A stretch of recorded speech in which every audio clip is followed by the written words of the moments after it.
You know what occasionally happens on the street when two people are walking down the sidewalk straight at each other, and they both decide to move to the right together, and then to the left together, and they somehow get stuck, and they can't pass each other. Zen teachers will pull just exactly that sort of stunt when going down a path and meet one of their students, to see if they can get him in a tangle, and can he escape from it.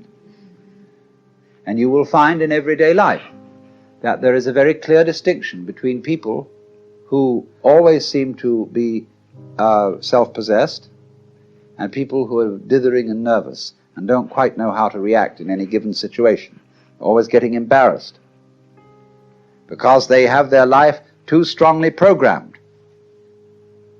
You said, this is a common marriage argument. You said you would do such and such a thing at such and such a time. And now you've changed your plans. Not that the change of plans really caused any inconvenience, but just the feeling that when you say you will do something at a certain time, you ought to do it at that time, come hell or high water. Well, that's being very unadaptable. That's being a stone kind of sticky thing. If it, after all, doesn't matter when we do it, and somebody is offended because the time has been changed, that's simply because they are attached to punctuality as a fetish. And this is one of the great problems. This causes many automobile accidents. Men rushing home to be on time for dinner when they stayed late either working or they had to stop for a drink at some bar, or when the girl feels that she has to, if she has a fussy husband and she feels she has to have the dinner ready at exactly a certain moment, she ruins the cooking. You'd rather have a faithful wife and a bad cook. I hope I'm not treading on any toes.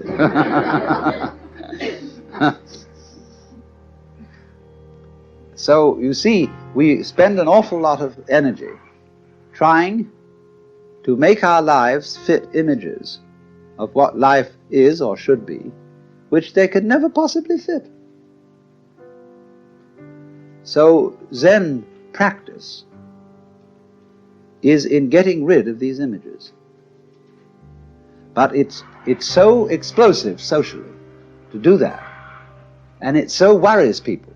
They get vertigo, they get dizzy, they don't know which end is up. There was a very interesting dinner party once where a Zen master was present, and there was a geisha girl who served so beautifully and had such style that he suspected she must have some Zen training. And after a while, when she paused to fill his sake cup, he bowed to her and said, "I'd like to give you a present." And she said, "I would be most honored." And he took the iron chopsticks that are used for the hibachi, the charcoal brazier, moving the charcoal around. He picked up a piece of red-hot charcoal and gave it to her. Well, she had very long sleeves on her kimono. She whirled the sleeves round her hands and took the hot charcoal, withdrew to the kitchen, dumped it, and changed her kimono because it was burnt through. Then she came back into the room, and after a suitable interval, she stopped before the Zen master and bowed to him and said, "I would like to give you, sir, a present." And he said, "I would be very much honored." Of course, he was wearing a kimono, something like this. And so she picked up a piece of coal and offered it to him. He immediately produced a cigarette and said, "Thank you, that's just what I needed."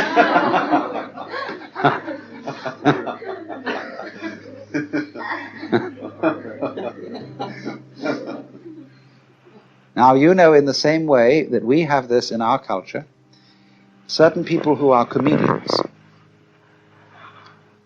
who know how to make jokes and gags in a completely unprepared situation, face them with anything, and they somehow come through. So that is exactly the same thing in a special domain as Zen. Only a master of Zen does this in every life situation. But the important thing is to be able to do this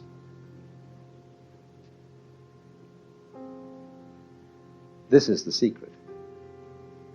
You must remember, you can't make a mistake. Now, that's a very difficult thing to do,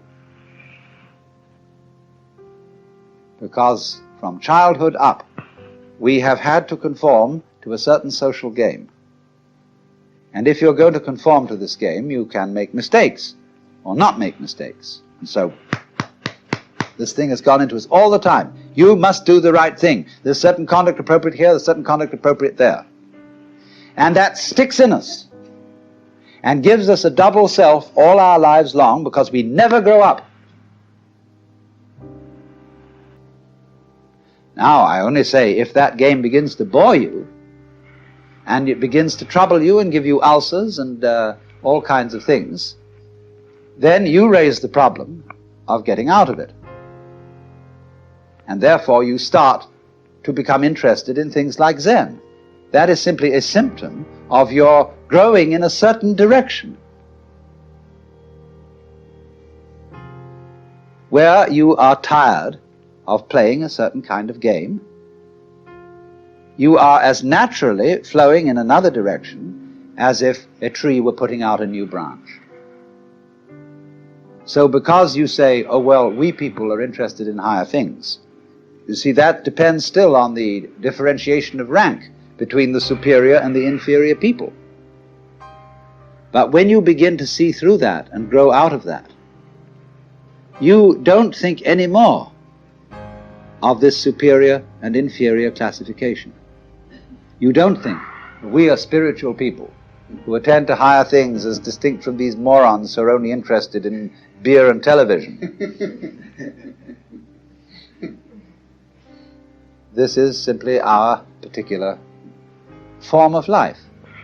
Like there are crabs, and there are spiders, and there are sharks, and there are sparrows, and so on. But remember, in the process of growth, the oak is not better than the acorn. Because what does it do? It produces acorns.